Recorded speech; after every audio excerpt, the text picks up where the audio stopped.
morning all, I am your host Carla Ryan and welcome to Stars and Stripes, a guide for all things American.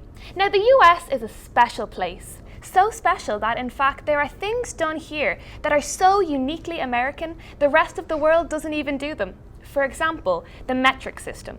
The rest of the world studies length by meters while the US decides to go by feet. Why is that? Well, we're here to talk to an expert in all things Americana. Please welcome my guest, Kentucky Williams. Kentucky, it's lovely to meet you. Carla, it's so great to be here. Thank you so much. So my first question for you is, what has been your experience as an American? You know, I was born and raised in America, and you know, every day I've had the pleasure to be here for the last 24 years has been absolutely magical to be in such a opening, wonderful melting pot of a country.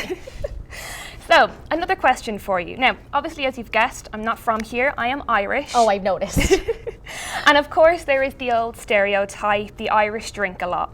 And what I've noticed over here is that the drinking age is 21. Why is it so high? So I actually think that that's really hypocritical. Okay. I think it's really unfair that we'll put a young man in armor and we'll send him overseas to fight for his country at 18, but he's not legally allowed to have a beer yet. And I'm very against the drinking age. I really think it should be lowered to 18. I agree with you, to be honest. And moving on to more drinks. So coffee. You Americans are crazy about your coffee. Why is it coffee and not tea? You know, I think for most Americans, tea brings up memories of British occupation, the Boston Tea Party and whatnot. Yes. I think coffee is really the drink of the free. The drink of the free. That is a really beautiful way to put that, to put tea. And one thing I've noticed in America is that your guys' food portions, your portion sizes, are huge. Like, I can never finish a full portion of anything I get in a restaurant. Why is that? You know, I think a lot of quintessential American holidays are really focused on my favorite 7 deadly sin, gluttony. Your favorite? Yeah, it's my favorite of the 7. And you know, 4th of July is about eating a lot of barbecue. I think Thanksgiving is the most quintessential holiday. Okay. I don't think you can prove that you're a true American unless you can eat 13 pounds of meat by yourself. And have you ever eaten 13 pounds of meat by yourself? That is how I celebrated my 13th birthday, 1 pound for every year. That's impressive. That is extremely impressive. Thank you. My father said it was horrifying, but that's... So moving on to sports. What's the deal with soccer? Why is it that you guys call it soccer whereas everyone else calls it football? Well, I want to level with you, Carla. I am a big football fan. Oh, you are? Big fantasy football fan. Go Niners. And you know, honestly, I really consider soccer to be heathen football. Heathen football. Heathen football. Right. I don't want to see a bunch of men in little shorts crying every time they get hit with the ball. I want to see college-aged young men get concussions. Wow. Well, with that, we are going to take a very quick break. And when we come back, we'll present you with our weekly update. Thank you.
we're back. It's Stars and Stripes. I am your host, Carla Ryan, and here is my beautiful guest, Kentucky Williams. You're so sweet. Oh, stop. And now, Kentucky, I've got a few topical jokes, a couple of weekly updates. Would you mind giving me a hand with them? Absolutely. Okay, I'm going to take a look over here, camera 1. All right. And I'm going to get you to have a look and read off that teleprompter at camera 3. Is that good? Got it. We're going to just roll these, okay? Okay. Okay. A United Airlines passenger was stung by a scorpion that fell from an overhead compartment on a flight to Canada this past Sunday. The incident was overlooked as it was only the second most horrifying thing to happen on a United flight this week. Ooh. That's a bit fresh, lads. All right, here we go. Scab. Engineering students at the University of Michigan created almost 2,000 pounds of a Rubik's Cube, proving that when they put their heads together, brilliant young minds can do anything except get girls. Oh, that's harsh. That is harsh.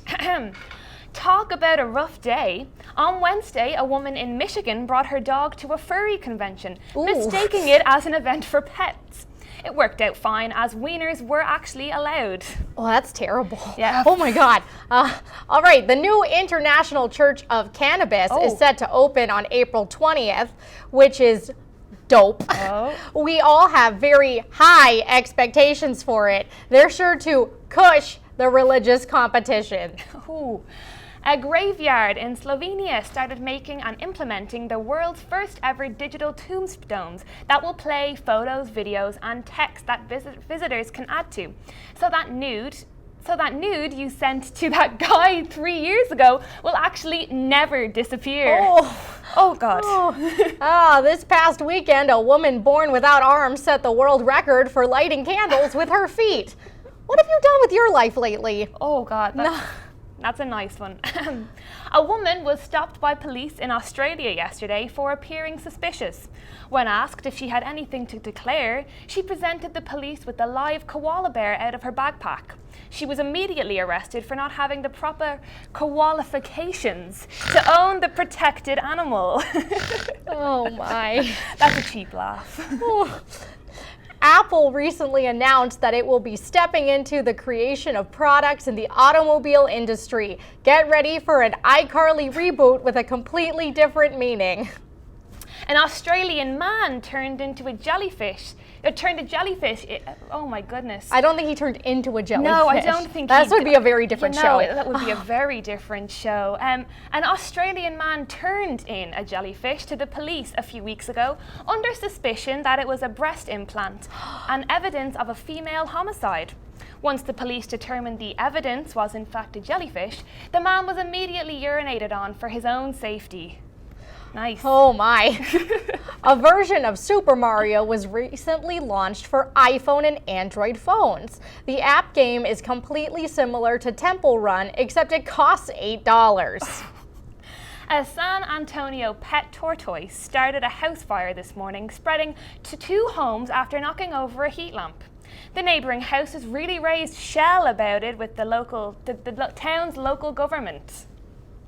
A man in Boston recently hammered 38 nails into wood with only his head in hopes of beating a world record. I'm sure as soon as he comes to consciousness and remembers his name, he'll be thrilled. That is the most American thing I've ever heard. America is the only country in the world where someone will beat their head in with nails to win something. Oh, wow, that is harsh. A little girl's pet goat is being called a hero after awaking the family when the garage was on fire in the middle of the night.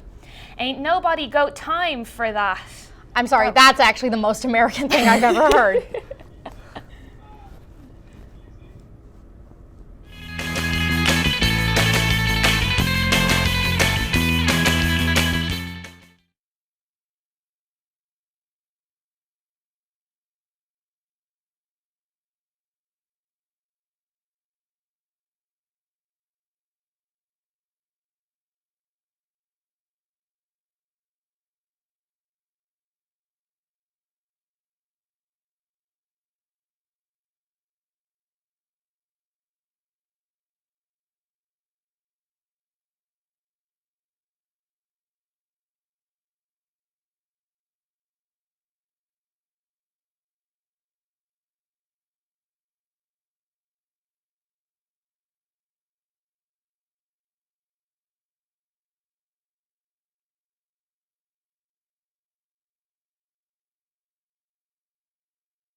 back to Stars and Stripes. I am still your host, Carla, and we are sitting here with Kentucky Williams, our resident American expert. Now we've got a few more questions for you, Kentucky. Is that okay? Absolutely. Fantastic. Okay, so we know Hollywood is a very big deal, but why don't Americans, they don't seem to really care for foreign films? Why is that? You know, I think at the end of the day, when you come home from a long day in the coal mine or the can factory, you don't want to think. You don't want to put yourself into the perspective of someone who's grown up in another place and had a different experience. You just want a Netflix. That is a Netflix and chill, maybe? Oh, no, none of that. So, patriotism. Patriotism. Patriotism. There we go. There we go. Thank Got you. it. Why are Americans so obsessed with the American flag? Like, you guys seem to put your flag on everything. You know, apart from it being a symbol of America, it's also very stylish. True. Well, I've got my stripes. I know it's... I was walking down the street. I saw this girl, and she had the American flag bandana just tied around her top and nothing else. Yeah. And, you know, I looked at her, and I'm like, that's a girl who really loves this country. That's beautiful. That's a very beautiful sentiment. Yeah. So I've got this maybe a little bit controversial, but why is there a notion that Americans seem to be uninformed about the rest of the world? Because we are uninformed about the rest of the world, Carla. You know, it's not a personal thing. You know, I don't hate other countries. Yeah. I'm just self-involved, so to speak. And I think the rest of the country is too. Well, now I've got my final question for you, Kentucky. Okay. Donald Trump. What happened?